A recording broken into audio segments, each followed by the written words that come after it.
네, 오늘 사도행전 3장에 있는 말씀은 이제 성령님의 임재가 있고 나서 이제 그 사도들의 발 앞에 앉아서 말씀을 듣고 교제하며 이제 사람들이 이제 밭을 팔아서 또한 자기 집에 있는 물질들을 가져다가 가난한 사람들을 이렇게 도와주면서 하나님을 찬미하고 온 백성에게 칭송을 받으면서 구원받은 자의 삶을 이제 살아가는 그러한 와중에 있었습니다. 그런데 여기 오늘 3장에 보니까 제9시 기도 시간에 베드로와 요한이 성전에 올라갈새, 여기 제9시 기도 시간이라 그랬는데요.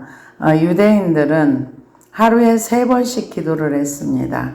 그래서 오전 9시, 오후 6시, 오전 9시, 3번 기도했는데, 오전 9시, 그 다음에 정오, 그 다음에 오후 3시, 이렇게 했는데요. 9시 시간이라는 거는 오후 3시를 얘기합니다. 그래서 오전 9시는 3시라고 얘기를 했고, 그 다음에 정오는 6시, 9시는 오후 3시를 이렇게 3번을 시간을 정해가지고 규칙적으로 이렇게 기도를 했습니다. 그래서 아마 오후 이제 9시라 그랬으니까 오후 3시에 이제 베드로와 요한이 성전으로 기도하러 올라갔습니다. 이제 다른 사람들은 이 시간대에 이제 아마 제사도 드리고 그랬던 것 같아요. 그런데 이제 그것에 올라가는데 나면서 못 걷게 된 이를 사람들이 메고 오니 이는 성전에 들어가는 사람들에게 구걸하기 위하여 날마다 미문이라는 성전문에 두는 자라. 그러니까 이 사람은 그 나면서부터 이제 걷지 못한다니까 나면서부터 아마 안진뱅이 있지 않나, 이제 아직 걷지를 못하는 그런 사람이었나 싶어요. 그런데 여기에 성전 미문이라 그랬는데요. 여기는 그 성전 문이 여러 개가 있기 때문에 어느 문을 가리키는지 학자들이 굉장히 의견이 분분하답니다. 그래서 이 성전 미문은 이방인 뜰로 들어가는 성전 동편 바깥문인 슈산문 또는 이방인 뜰에서 여인의 뜰로 통하는 니가노로 문, 양설의 여러 가지 주장이 있는데요. 기원후 5세기 이래로 많은 사람들이 예루살렘 성전 바깥 동쪽에 위치하여 있고 또 예루살렘 멸망 이후에도 그대로 남아있던 동문 혹은 슈산문, 이제 슈산문이라는 그 뜻은 그 문이 수산궁전을 묘사하고 있기 때문에 그렇게 불렀답니다. 그래서 본문에서 나오는 미문이라는 그 문은 그 문이 아닐까 이렇게 얘기를 하고요. 요세푸스와 미시나의 문서인 미토드에는 성전 규모와 그 성전 건축자들, 종산자들에 대한 기록에 보면은 니가노르 문과 동일시하고 있고요. 이 문은 얼마나 아름다운지 값진 그 고린도산 황동으로 만들어진 웅장한 문으로서 가치상으로 볼 때는 은이나 금으로 장식한 것보다 훨씬 더 뛰어나고 이렇게 대단했던 문이랍니다. 그런데 이 성전으로 들어가는 그 미문에다가 그 안전뱅이, 그러니까는 일어설 수 없는 못 걷게 된 이 사람을 갖다가 혼자 갈 수 없어서 이제 그 문에다 두면은 그 사람이 이제 성전 들어가는 사람한테 이제 뭐 좀 얻어먹을까 해서 구걸을 해서 먹고 사는 그런 사람이었던 것 같아요. 그런데 그가 베드로와 요한이 성전에 들어감을 보고 구걸하거늘, 이제 구걸해서 먹고 사는 거죠. 그런데 베드로와 요한과 더불어 주목하여 이르되 우리를 보라 하니까 그가 그들에게 무엇을 얻을까요? 바라보고는 당연한 거죠. 그러니까 이제 들어가는 사람들한테 이제 동전 한 집 던져주면은 아이 고맙습니다. 이제 인사하겠죠. 근데 아마 우리를 보라 이제 요한과 베드로가 얘기할 때 우리를 보라 하는 거 보니까 동전이 아니라 은전을 줄래나 금전을 줄래나 어떤 돈에 대한 기대를 가지고 아마 베드로와 요한을 쳐다봤겠죠. 그래서 무엇을 얻을까 하여.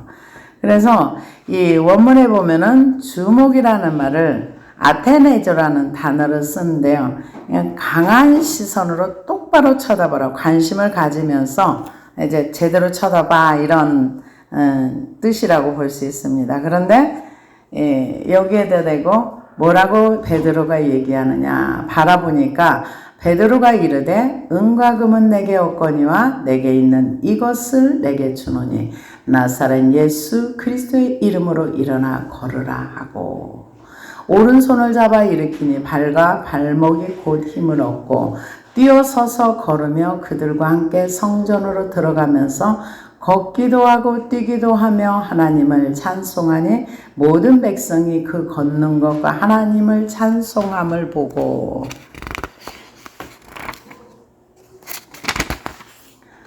그가 본래 성전 미문에 앉아 구걸하던 사람인 줄 알고 그에게 일어난 일로 인하여 심히 놀랍게 여기며 놀라니라. 여기 보면은 성경에 예수님도 이제 그 치유의 사역을 굉장히 많이 했던 그런 역사가 일어납니다. 그런데 사도행전에도 많은 질병들이 고쳐졌어요. 그런데 그런 질병들을 다 소개하진 않았어요. 여기 보니까 그 전에도 이제 베드로가 이제 치유 사역을 많이 했고 예수님도 치유 사역을 굉장히 많이 했습니다. 그래서 많이 했는데도 불구하고 이렇게 특별한 어떤 케이스들을 이렇게 이제 기록을 해놨어요. 그 이유는 뭐냐면은 여기에 보니까 나사렛 예수 이름으로 일어나 걸어라. 그런데 성경에 보면은 예수님께서 사복음서에 보면은 내 믿음이 너를 구원했다. 너에게 그런 내 믿음이 크도다 하면서 환자의 믿음을 가지고 질병을 치료해 주는 경우도 있어요. 그런데 여기서는 이 사람은 믿음으로 본인의 믿음이 1도 들어가지 않았어요. 여기 보면 그러니까 이 사람은 나를 쳐다봐. 그랬을 때 이 걷지 못하는 사람이 이 베드로와 요한한테 얻을 수 있다고 생각하는 건 돈이었어요. 그런데 베드로와 요한이 내게 은과 금은 없지만은 내게 있는 것으로 내게 주노니 내게 있는 게 뭡니까? 이 베드로와 요한이 가지고 있었던 것은 가장 중요하게 여겼던 예수의 이름이었습니다. 예수의 이름을 줄 수 있었습니다. 근데 그 예수의 이름이 어떤 이름인가? 질병을 치료할 수 있는 이름이에요. 그래서 어느 정도 그 믿음인가? 치료될 수 있다는 확실한 믿음. 그 믿음을 가지고 내가 예수의 이름을 너에게 줄 때 네가 일어나서 걸을 수 있다는 확실한 믿음. 그 이름을 준다 그랬어요. 그래서 내게 있는 이것을 내게 주느니 나사렛 예수 그리스도의 이름으로 일어나 걸으라. 그러니까 이 믿음은 이 걷지 못하는 이 안진뱅이의 믿음이 아니라 예수님을 믿는 예수님이 얼마든지 이 사람을 치유할 수 있다는 이 치유의 믿음이 베드로에게 있었던 거예요. 의심했다면은 감히 모른 척하고 지나가겠죠. 괜히 망신당할 일 뭐 있어. 안 그래도 예수님 돌아가신 다음에 자기 죽을까 봐서 이 11사도들이 모여가지고 다락방에서 기도할 때도 숨어서 기도했는데 아니 만약에 예수 이름으로 명하니 일어나 걸으라 했는데 안 걸었다고 생각해 보세요. 뭐 미친놈들이 다 있어. 이런 얘기 당장 듣지요. 그런데 확신이 있었던 거예요. 어떤 확신? 하나님이 치료해 준다는 믿음의 확신. 그래서 일어나 걸으라 하고 오른손을 잡아 일으키니 발과 발목이 곧 힘을 얻고 뛰어서서 걸으며 이 사람은 걸어본 적이 없는 거예요. 한 번도. 그래서 걸으면서 성전으로 들어가면서 뛰기도 하고 하나님을 찬송했다.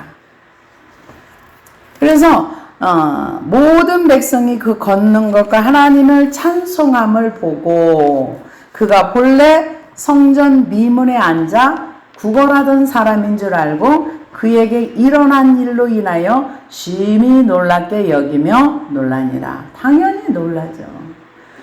조금 전까지도 성전 미문에 앉아서 한 푼 줍시오. 나는 당신이 도와줘야만 살 수 있는 인생입니다. 한 푼 주세요. 사람들 지나가면은 나를 한 푼 주지 않나. 이렇게 쳐다보면서 있었던 거예요. 그런데 이 사람이 갑자기 일어나서 뛰어서서 걸으면서 이제 막 난리가 난 거죠. 그랬을 때 모든 사람이 이걸 보고 놀랬던 거예요. 그럴 때 이 베드로가 뭐라고 얘기합니까? 나은 사람이 베드로와 요한을 붙잡으니 모든 백성이 크게 놀라며 달려나가 솔로몬의 행각이라 불리우는 행각에 모이거늘 베드로가 이것을 보고 백성에게 말하되 이스라엘 사람들아 이 일을 왜 놀랍게 여기느냐 우리 개인의 권능과 경건으로 이 사람을 걷게 한 것처럼 왜 우리를 주목하느냐. 사람들이 보이는 거는 누가 보입니까? 예수님은 안 보이고 베드로만 보이는 거예요. 베드로와 요한만 보이는 거예요. 그러니까 우와 어떻게 이런 일이 어떻게 이 나면서 한 번도 걷지 못했던 이 사람이 걸을 수 있어? 그러니까 그것을 이제 베드로가 꿰뚫어 보고 나서 하는 얘기가 뭐라고 하냐. 왜 놀랍게 여기느냐. 이게 개인의 권능과 경건으로 그러니까 사람의 어떤 경건한 삶 또 권능 이걸로 이 사람을 걷게 한 것이냐 아니라 이거죠. 그러면서 이 설명을 해줍니다. 설명을 하면서 복음을 전합니다. 뭐라고요? 왜 우리를 쳐다보느냐? 이거는 나의 능력이 아니야. 내가 경건하게 살았기 때문에 나오는 것이 아니야. 그런데 중심에 만약에 그 베드로가 있었다면은 나처럼 기도해봐. 기도하면 능력이 나와. 아마 이랬을 거예요. 그런데 이 베드로가 경험한 예수님은 죽은 자 가운데서 살아나신 그 예수님, 죽은 나사로를 살리셨던 그 예수님, 그분이 자기 안에 있다는 것을 믿음으로 확신합니다. 그분을 모셨다는 거죠. 그렇지 않고는 이런 얘기가 나올 수가 없습니다. 사람들은 자기 속에 있는 것을 표현하기를 굉장히 좋아합니다. 교만이 안에 들어있으면 자기의 잘남을 표현하고 싶어서 못 견뎌요. 또 똑똑함이 있으면 자기의 똑똑함을 드러내고 싶어 해요. 근데 이 베드로의 지금 중심엔 누가 계시느냐? 그리스도와 주가 되시는 예수 그리스도가 왕으로 계시는 거예요. 그러니까 왜 나를 쳐다봐? 나는 이런 걸 할 수가 없어. 내가 경건하다고, 내가 능력이 있다고, 내가 권능이 있다고 나는 이걸 못해. 지금 그걸 얘기합니다. 그러면서 이 사람을 걷게 한 것처럼 왜 우리를 주목하느냐? 아브라함과 이삭과 야곱의 하나님 곧 우리 조상의 하나님이 그의 종 예수를 영화롭게 하셨느니라. 영화롭게 했다는 것은 이게 무슨 말일까요? 예수님이 영화롭게 된 게 아니고요. 십자가에 비참하게 죽으시고 그리고 3일 만에 부활승천하신 거예요. 근데 이 베드로가 뭐라고 얘기하느냐? 아브라함과 이삭과 야곱의 하나님 곧 우리 조상의 하나님은 그의 종 예수를 영화롭게 하셨느니라. 이 얘기는 예수님께서 이 땅에 계시는 기간 동안에 많이 말씀하셨어요. 어떤 말씀을 하셨느냐 하면은 십자가를 향해서 내가 아직 영광을 받지 못하였느니라. 십자가를 영광으로 받아들였어요. 그래서 십자가를 지시기 전에 자신을 표현할 때 내가 아직 영광을 받지 않았어. 영광을 받지 못하였느니라. 예수님이 십자가의 죽으심으로 말미암아서 하늘과 땅 아래에 있는 모든 이름이 예수의 이름 앞에 무릎을 꿇렸다. 이렇게 얘기를 했어요. 빌립보서 2장 5절 말씀부터 너희 안에 이 마음을 품으라 그러면서. 그러니까 영화롭게 하셨다는 것은 예수님께서 이 땅에 오셔서 인류를 구원하시기 위해서 십자가를 지시고 하늘과 땅 아래 있는 모든 무릎이 예수 이름 앞에 무릎을 꿇게 하나님이 영화롭게 하셨다 이 얘기입니다. 그런데 너희가 그를 넘겨주고 빌라도가 놓아주기를 결의한 것을 너희가 그 앞에서 부인하였느니라. 거부하였으니 너희가 거룩하고 의로운 일을 거부하고 도리어 살인한 사람을 놓아주기를 구하여 생명의 주를 죽였도다. 그러나 하나님이 죽은 자 가운데서 그를 살리셨으니 우리가 이 일의 증인이라. 여기에서 보면은 거룩하고 의로운 자라는 것은 이사야서 52장에 여호와의 종을 지극히 높이 들려서 존귀하게 될 뿐이라는 이 말씀을 인용했습니다. 그래서 이사야가 말한 그 종을 얘기한 것도 있지만은 모세가 예언한 대로 그 선지자를 베드로가 하나님께서 그분을 보내사 그의 백성들의 죄를 자기들의 죄에서 돌아서게 했다. 이것을 얘기하고 있습니다. 그러면서 하나님이 거룩하고 의로운 일을 거부하고 도리어 살인한 사람을 놓아주기를 구하였도다. 이 얘기는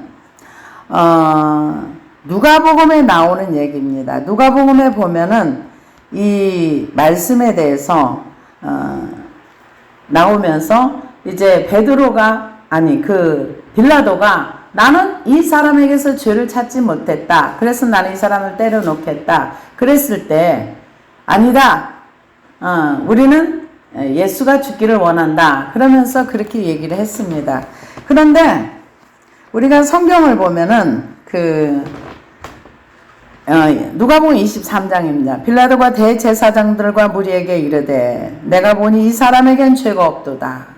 무리가 더욱 강하게 말하되 그가 온 유대에서 가르치고 갈릴리에서부터 시작하여 여기까지 와서 백성을 소동하게 하나이다. 이르되 너희가 이 백성을 미혹하는 자라 하여 내게 끌고 왔도다. 보라 내가 너희 앞에서 신문하였으되 너희가 고발하는 일에 대하여 이 사람에게서 죄를 찾지 못하였고 빌라도가 여러 번 죄를 못 찾았다고 했어요. 그러면서 헤롯에게 보냈는데 헤롯도 죄를 찾지 못했다. 그렇게 얘기했습니다. 헤롯이 또한 그렇게 하여 그를 우리에게 도로 보내었도다. 보라 그가 행한 일에는 죽일 일이 없느니라. 그러므로 때려서 놓겠노라. 그렇게 얘기를 하니까 빌라도가 예수를 때려서 놓겠다. 그러니까 사람들이 아니다.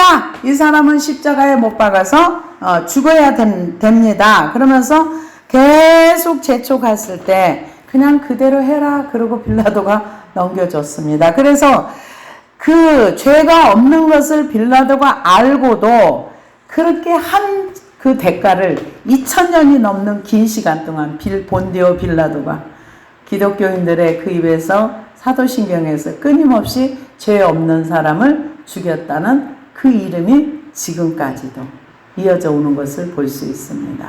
그래서 너희가 거부하고 의로운 일을 거부하고 도리어 살인한 사람을 놓아주기를 구하여 생명의 주를 죽였도다. 그러나 하나님이 죽은 자 가운데서 그를 살리셨으니 우리가 이 일의 증인이라. 저는 이 말씀을 준비하면서 전에도 한번 봤던 내용이지만은 예수님이 그 세대들을 향해서 예수님을 십자가에 못 박는 그 세대들을 향해서 뭐라고 말씀하셨냐. 이 세대가 예수님을 십자가에 못 박는 이 세대가 사가랴의 피에서 지금까지 흘렸던 모든 피를 이 세대가 담당하리라. 굉장히 무서운 얘기인데 예수님 십자가에 죽으신 이후에 유대인들이 얼마나 많이 죽었습니까? 근데 그 세대가 다 담당하리라 그런데 그 세대가 담당했던 그 죄가 누구서부터냐? 샤가라의 피부터 지금까지 예수님까지 흘렸던 그 모든 피를 그 세대가 담당하리라. 정말 그 세대를 선택해서 태어나지를 못해서 그렇지 그 세대 속에 살았던 분들은 너무 좀 힘든 시간을 지내었어요. 왜냐하면 예수님이 십자가에 죽으시고 나서 30년 후에 디도 장군이 예루살렘을 이렇게 점령하고 나서 성전에서 100만이 넘는 사람들이 그 성전 안에서 죽고 불에 타서 죽고 완전히 다 초토화돼서 거의 2000년이나 세월을 흩어져 살았거든요. 하나님 뭐라고? 이 세대가 사가랴의 피까지 예수 그리스도의 흘린 피까지 다 담당하리라. 그 피를 담당한다는 게 얼마나 무서워. 사람들이 하나님 두려운 줄을 몰라요. 죄에 대한 두려움이 없습니다. 하나님은 죄에 대해서는 무섭게 다루십니다. 그런데 여기에서 뭐라고 해요? 생명의 주를 죽였도다. 그러나 하나님이 죽은 자 가운데서 그를 살리셨으니 우리가 이 일의 증인이라. 그 이름을 믿음으로 그 이름이 너희가 보고하는 이 사람을 성하게 하였나니 예수로 말미암아 난 믿음이 너희 모든 사람 앞에서 이같이 완전히 낫게 하였느니라. 누구 때문에 이 사람이 질병에 나았는가? 예수 이름을 믿음으로 그 이름이 너희가 보고 아는 이 사람을 성하게 하였나니 예수로 말미암아 난 믿음이 이 예수로 말미암아 난 믿음을 누가 가졌습니까? 베드로가 가진 거예요. 베드로가 예수의 이름을 그 이름을 믿고 그 이름을 쓸 수 있는 사람이 된 거죠. 우리가 요한복음 15장에 보면은 나는 포도나무여 너희는 가지니 너희가 내 안에 내 말이 너희 안에 있으면 무엇이든지 원하는 대로 구하라. 그리하면 이루리라. 예수님과 연합의 관계 속에 들어갔을 때 이런 믿음의 역사가 일어날 수 있다는 거죠. 그 이름을 믿음으로. 그래서 우리가 예수 그리스도의 이름으로 기도하고 그걸로 결제를 하나님 앞에 올리죠. 그래서 이 사람이 치료된 것은 베드로가 예수 그리스도의 이름을 믿는 믿음을 가지고 기도했을 때 믿음의 역사가 일어난 거죠. 그래서 이 믿음이 모든 사람 앞에서 이 사람을 완전히 낫게 하였느니라. 그 믿음이 어떤 믿음일까요? 살아있는 믿음입니다. 저와 여러분에게도 이 믿음이 있기를 원합니다. 이렇게 되려면은 나라는 존재는 주님과 함께 로마서 6장 6절에 있는 말씀처럼 예수 그리스도와 함께 십자가에 못 박히고 예수 그리스도와 함께 세례를 받고 그리고 그리스도와 함께 다시 부활하는, 그래서 그분과 내가 연합된 삶, 동행하는 삶, 이런 삶을 살아갈 때 하나님의 역사가 나타날 줄로 믿습니다. 그래서 형제들아 너희가 알지 못하여서 그리하였으며 너희 관리들도 그러한 줄 아노라. 그런데 너네들이 지금 예수를 믿지 못하고 지금 그거는 너네들이 몰라서 그래. 맞는 얘기죠. 예수님을 알았더라면 절대로 영광의 주님을 십자가에 못 박지 않았죠. 몰라서 그런 거죠. 그러니까 베드로가 하는 얘기가 형제들아 너희가 알지 못하여서 그리하였으며 너희 관리들도 그러한 줄 아노니. 이거 맞는 말이에요. 그러나 하나님이 모든 선지자의 입을 통하여 자기의 그리스도께서 고난 받으실 일을 미리 알게 하신 것을 이와 같이 이루셨느니라. 모든 선지자의 입을 통했다는 것은 모세를 통하여 시편을 통하여 또 여러 세대의 선지자들을 통해서 예수님께서 이 땅에 오셔서 고난받으시고 죽으시고 부활하시고 그러한 역사를 일으킬 것을 이미 예언했다는 거죠. 그래서 미리 알게 하신 것을 이와 같이 이루셨나니라. 이 얘기는 지금 그 걷지 못하는 안진뱅이를 일으켜 세우고 나서 무엇을 설명해 주는가? 성경의 구약의 완성을 얘기하는 거예요. 예수님이 이 땅에 오셔서 십자가를 지시고 고난을 받으시고 죽으시고 부활하시고 다시 승천하신 그 하나님은 구약의 선지자들이 예언했던 것을 성취하셨다. 지금 구약의 완성을 얘기합니다. 그런데 너네들이 거기에 예수를 죽이는 일에 동참했는데 너희들이 구약을 예수님을 몰라서 그런 거야. 그렇게 얘기를 해줍니다. 그러면서 고난받으시고 미리 알게 하신 것을 이루셨느니라. 그러므로 너희가 회개하고 돌이켜 죄 없이 함을 받으라. 회개는 뭡니까? 죄 없이 함을 받는 거예요. 회개는 죄가 없어지는 거예요. 회개하면은. 그런데 죄 없이 함을 받으라고 회개하라고 했는데 사람들이 회개를 몰라요. 모르니까 회개를 할 수가 없는 거죠. 회개를 못하다 보니까 죄의 종에서 노임을 받지 못하는 거예요. 그래서 회개의 단계를 지나서 자기 부인의 단계까지 들어가야 되는데 회개가 안 되니까 자기 부인은 더더구나 못해요. 그래서 성경적으로 회개를 정확하게 정리하는가? 참 이게 정리하는 게 쉽지 않은 것 같아요. 제가 과거에 이제 미국에 계신 어떤 목사님의 설교를 좀 옛날엔 좀 들었었어요. 이분이 하도 회개를 많이 외쳐가지고 좀 들었어요. 그랬는데 얼마 전에 이제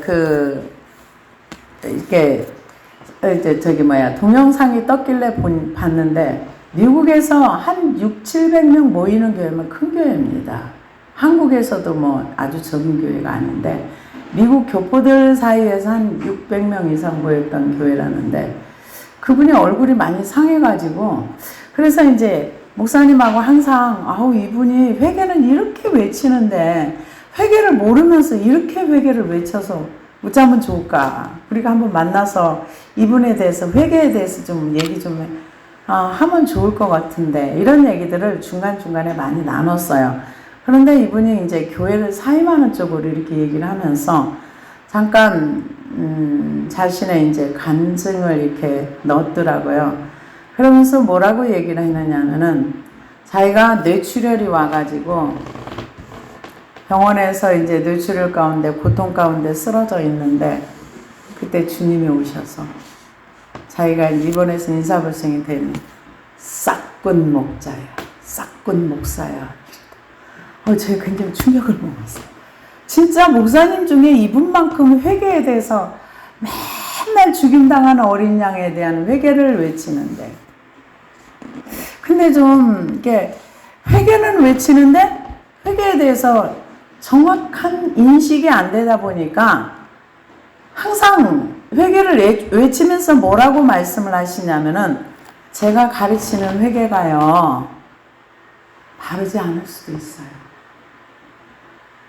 제가 외치는 회개가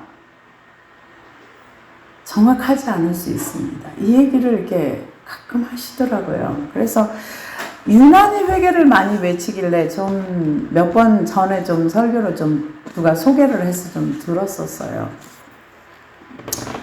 그랬는데 그 음성을 들었을 때 정말 너무 본인이 충격을 먹었다. 자기 뇌출혈 온 건 어디로 가버리고 근데 완전히 주님이 치료를 해주셨으면 이제 완전히 회복은 됐더라고요. 그래서 이 회개를 하고 돌이켜 죄 없이 함을 받으라. 회개를 하면 죄가 없어져요. 죄값은 주님이 다 지불하셨어요. 그런데 여전히 내가 교만하고 여전히 내가 미워하고 여전히 내가 죄 가운데 있다는 것은 회개가 정확하게 안 됐거나 아니면 분량이 적었거나 아니면 내가 죄를 쌓는 것보다 버리는 것이 적거나. 저 같은 경우는 보니까 성경에 기록된 대로요. 동의서에서 먼 것처럼 지워진다고 했잖아요. 정말 완전하게 지워집니다. 기억도 나지 않습니다. 죄 없이 하면 죄로부터 자유케 되기 위해서 우리를 자유케 하기 위해서 주님이 이 땅에 오셔서 십자가를 지시고 죄값을 지불하신 거예요. 전에도 말씀을 드렸지만 구약에도 죄값은 사람이 지불한 게 아니라 양이 대신 죽으면서 죄값은 양이 지불을 했어요. 사람은 거기 와서 자백하고 죄를 전가시키는 일만 한 거예요. 지금 우리는 예수님이 이미 2000년 전에 다 지불하셨기 때문에 우리 죄를 십자가 밑에 가지고 가서 죄 없이 함을 받아야 되는 거예요. 그런데 오늘 현실 세계 속에서는 이게 정말 불가능한 시대 속에 살고 있어요. 회개를 외치지 않아요. 죄가 뭔지를 몰라요. 회개를 어떻게 할 줄도 몰라요. 어떻게 죄 없이 함을 받습니까? 회개하면 죄가 진짜로 없어지는 거예요. 진리를 알지니 진리가 너희를 자유케, 진짜 자유케 되는 거예요. 어떤 것에도 묶이지 아니고 어떤 죄에도 묶이지 아니하고 온전한 자유가 오는 겁니다. 교만 정말로 징글징글해요. 징글징글한 이 교만에서도 자유케 됩니다. 왜? 주님이 그것을 위해서 이 땅에 오셨고 이 죄와 하나님과는 같이 갈 수 없기에 이 죄값을 지불하기 위해서 이 땅에 오셔서 모든 죄값을 다 지불하셨습니다. 그래서 우리는 회개하고 돌이켜 우리가 아무리 죄에서 돌이키려 해도 죄가 살아있는 한, 죄가 나를 붙들고 있는 한, 내가 죄의 종이 되어 있는 한은 죄에서 자유가 없습니다. 죄를 짓는 자는 죄의 종이라 그랬어요. 거기서 자유케 되는 것은 죄로부터 완전한 이 자유가 와야 자유케 되는 거지. 회개 말로 회개가 아니에요. 진실한 회개 하나님. 진실 때문에 하면은 이 성경 이대로 이루어지는 것입니다. 그래서 사도행전 5장 31절에도 보니까 이스라엘에게 회개함과 죄 사함을 주시려고 그를 오른손으로 높이사 임금과 구주로 삼으셨느니라. 우리가 예수 그리스도를 믿음으로 우리가 구원을 받습니다. 그래서 유대인들에게는 하나님이 회개하고 복음을 믿으라 그랬어요. 그런데 사도행전 16장에 가서 주 예수를 믿으라. 그리하면 너와 내 집이 구원을 얻으리라. 이방인들은 율법이 없기 때문에 뭐를 회개할지도 몰라요. 우리는 예수를 믿고 나서 회개해야 돼요. 왜? 무슨 회개를 하는 겁니까? 우리가 지금 하는 회개는요. 임금과 구주, 주로 그분을 모시기 위한 회개를 하는 거예요. 우리가 이 회개를 하나님을 예수 그리스도를 왕으로 모시는 회개를 하지 않냐면 우리는 여전히 내가 내 인생의 주인이고 내가 여전히 왕의 자리에 있는 것입니다. 그래서 예수를 믿고 나면은 그분을 임금과 주로 모시기 위해서 우리는 끊임없이 회개하면서 그분을 왕으로 모셔서 그분의 백성의 자리에 우리가 가는 것입니다. 이것이 회개입니다. 사람들은 죄를 몰라요. 그래서 누가복음 5장 31절에 32절까지 보니까 예수께서 대답하여 이르시되 건강한 자에게는 의사가 쓸데없고 병든 자에게야 쓸데있나니 내가 의인을 부르러 온 것이 아니요 죄인을 불러 회개시키려 왔노라. 내가 죄인이라는 인식이 없으면 회개할 게 없는 거예요. 하나님 앞에 맞짱 뜨는 거죠. 하나님 나한테 이럴 수 있어요? 피조물의 자리가 뭔지도 모르는 사람이에요. 우리가 피조물의 자리에 가면은 하나님의 주권과 통치를 인정하고 내가 하는 모든 것들이 하나님의 법에 걸린다. 하나님의 율법도 없기 때문에 죄가 뭔지를 모르는 거예요. 그래서 누가복음 24장 47절에도 보니까 또 그의 이름으로 죄사함을 받게 하는 회개가 예루살렘에서 시작하여 모든 족속에게 전파될 것이 기록되었습니다. 그러니까 이 회개의 그 은혜가 어디서부터 시작하는가? 예루살렘에서부터. 여기 사도행전에서 시작해서 지금 우리나라 여기까지 온 겁니다. 그런데 이 복음이 얼마나 많이 희석이 되고 이 하나님을 예수 그리스도를 우리의 왕으로 우리의 주로 모시고 그분을 구주로 모시고 구원받은 자의 삶을 살아가면서 그분의 통치 아래 우리가 살아가야 되는데 이것은 회개 없이는 불가능합니다. 이거는 불가능합니다. 내가 왕의 자리에서 절대로 내려오지 않습니다. 오직 십자가 밑에 갈 때 죄사함을 받고 그리스도와 함께 죽을 때에만 내가 왕의 자리에서 스스로 내려옵니다. 이 세상에서 나를 꺾을 수 있는 사람은 아무도 없습니다. 자식을 꺾을 수 있는 사람도 없고 남편을 꺾을 수 있는 사람도 없고 아내를 꺾을 수 있는 사람 이 세상에 누구도 없어요. 누구도 사람을 꺾지 못해요. 강제로 사람을 죽일 수는 있어요. 그러나 그 중심에 뭔가를 꺾지는 못합니다. 육체는 죽일 수 있어요. 그러나 우리가 주님을 알고 주님을 배우고 그러고 나면 내가 하는 모든 행위들이 하나님 앞에 죄라는 걸 깨닫고 그러고 나서 내가 왕의 자리에 있다는 걸 깨닫고 스스로 내려오는 것이 회개입니다. 그래서 뭐라고 얘기합니까? 너희가 회개하고 돌이켜 너희 죄 없이 함을 받으라. 이같이 하면 새롭게 되는 날이 주 앞으로 이를 것이야. 새롭게 되는 삶을 사는 거죠. 주님을 왕으로 모시고 내가 그 나라의 백성으로서 하나님의 통치와 주권 아래 사는 하늘 백성이 되는 것입니다. 우리는 구원받으면 무조건 다 천국으로 그냥 물론 한평 강도는 구원받자마자 바로 죽었으니까 그건 어쩔 수 없이 그는 천국에 갈 수밖에 없어요. 그런데 긴 시간 동안 살아있으면서 구원받았다고 하면서 자기 마음대로 사는 것은 구원파와 뭐가 다릅니까? 다른 게 없죠. 그래서 또 주께서 너희를 위하여 예정하신 그리스도 곧 예수를 보내시리니 하나님이 영원 전부터 거룩한 선지자들의 입을 통하여 말씀하신 바 만물을 회복하실 때까지 하늘이 마땅히 그를 받아두리라. 모세가 말하되 주 하나님이 너희를 위하여 너희 형제 가운데 나 같은 선지자 하나를 세울 것이니 너희가 무엇이든지 그의 말을 들을 것이라. 예수 그리스도를 선지자로도 표현했습니다.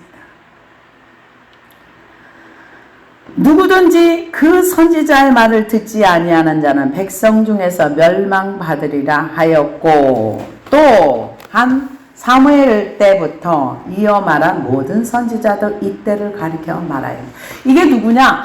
사무엘이 말하였고 모세가 말한 사람이 누구냐? 예수 그리스도라는 겁니다. 너희는 선지자들의 자손이요 또 하나님이 너희를 너희 조상과 더불어 세우신 언약의 자손이라. 아브라함에게 이르시기를 땅 위의 모든 족속이 너희 씨로 말미암아 복을 받으리라 하였으니. 우리는 영적 이스라엘입니다. 그들은 혈통적 이스라엘 아브라함의 후손이고요. 하나님이 그 종을 세워 복 주시려고 너희에게 먼저 보내사 너희로 하여금 돌이켜 각각 그 악함을 버리게 하셨느니라. 우리가 회개하지 않고는 악함이 버려지지 않습니다. 내가 악한 것도 모릅니다. 나를 몰라요. 나를 모르기 때문에 우리 자신이 악함이 뭔지 하나님의 말씀에 빛이 올 때 악이 뭐구나, 선이 뭐구나 이것도 알 수가 있습니다. 그런데 하나님께서 저와 여러분들을 부르신 목적은 뭐냐? 여기 나왔습니다. 복 주시려고 회개하여 죄사함을 받고 새로운 세상에서 새로운 세계에서 사는 하늘 백성들을 만들어 주시려고 우리에게 회개의 눈을 열어주셨고 또한 이 앉은뱅이가 일어섬으로 인해서 복음을 전할 수 있는 그들에게 하나님이 어떤 분이라는 걸, 예수 그리스도가 어떤 분이라는 걸 접하기 위해서. 여기 이거 말고도 많은 기적과 표적이 많이 행했다고 했어요. 그런데 딱 집어가지고 이렇게 했던 거는 복음을 전하기 위해서. 목적이 뭐냐? 생명을 살리기 위해서. 기적을 일으키는 것도 다른 사람에게. 우리가 생각할 때는 이 장에서 이런 어떤 역사가 일어나고 많은 막 그 불의 역사가 일어나고 했을 때 다른 것을 추구했을 것 같은데 그들은 모여서 말씀을 배웠어요. 말씀을 배우고 삶 속에서 말씀을 실천하고 그러고 나서 또 복음을 전하기 위해서 하나님의 표적을 행하시고 그것을 통해서 구약의 예언이 이루어졌어. 우리는 이 구약의 이스라엘의 백성처럼 말씀을 받은 민족이 아니고 이방인들이기 때문에 우리에게는 율법도 선지자도 없었습니다. 복음이 들어오면서 율법이 뭐라는 걸 알았고 복음이 들어오면서 우리가 죄인이라는 걸 알았던 겁니다. 근데 요즘 들어서는 죄에 대한 얘기를 해. 죄에 대해서 교회에서 안 가르쳐 가지고요. 죄가 뭔지를 몰라요. 그냥 구원받았다고 하니까 아 내가 구원받았나 보다. 보험 하나 들어주지. 이런 형태의 믿음을 가진 사람들이 많습니다. 그러나 성경은 우리에게 보험 두는 형태로 구원을 얘기하고 있지 않습니다. 그래서 요즘은 구원이 싸구려가 돼가지고 제발 구원 좀 받아주세요. 제가 이 얘기를 하고 마치겠는데 어떤 분이 제가 이 말씀을 준비를 하다 보니까 어떤 목사님이 이런 글을 썼더라고요. 그 동네에 아파트에 이사를 왔대요. 그래서 그 집사님이 그분을 전도할 생각이 있어서 이사 오는 분한테 친절하게 해주면서 이거저거 많이 이렇게 좀 이렇게 이제 베풀고 배려를 많이 이거저거 많이 도와줬나 봐요. 그랬더니 이분이 어느 날부턴가 완전히 이 집사님을 갖다가 무슨 종 부리듯이 이렇게 뭐 너무 당연하게 너 왜 나 안 도와줘 이런 형태로 이렇게 대하는 걸 보고 이분이 너무 충격을 받아가지고 도와주는 걸 멈췄대요. 그랬다가 어느 날 엘리베이터에서 그 분을 만났대요. 그랬더니 그분이 딱 인상을 쓰면서 아니 전도를 하려면 그렇게 하면 안 되죠. 그 정도 가지고 전도가 되겠어요? 더 잘하셔야죠. 그래야 전도가 되지. 이분이 너무 충격을 받아가지고 너무 충격을 받았다고. 그래서 너무 뭐 이런 게 다 있어요. 너무 그 잘해줬던 그 집사님 너무 충격을 받아가지고 와 이런 생각을 하면서 말을 못했다고 그러더라고요. 근데 요즘은 구원이 너무 싸구려가 돼가지고 제발 구원 좀 받아주세요. 제발 구원 좀 받아주세요. 애걸하는 상태가 됐어요. 그래서 성경은 그렇게 말하지 않습니다. 성경에서 말하는 구원은 그렇지 않아요. 근데 구원이 너무 인스턴트처럼 영적 기도만 해라. 무조건 구원 받는다. 그러다 보니까 아주 싸구려 자판기 구원이 돼버렸습니다. 그런데 성경에서는 우리에게 구원을 그렇게 말하지 않는데 구원을 변절시키는 우리가 많이 변절을 시켰습니다. 기도하시겠습니다.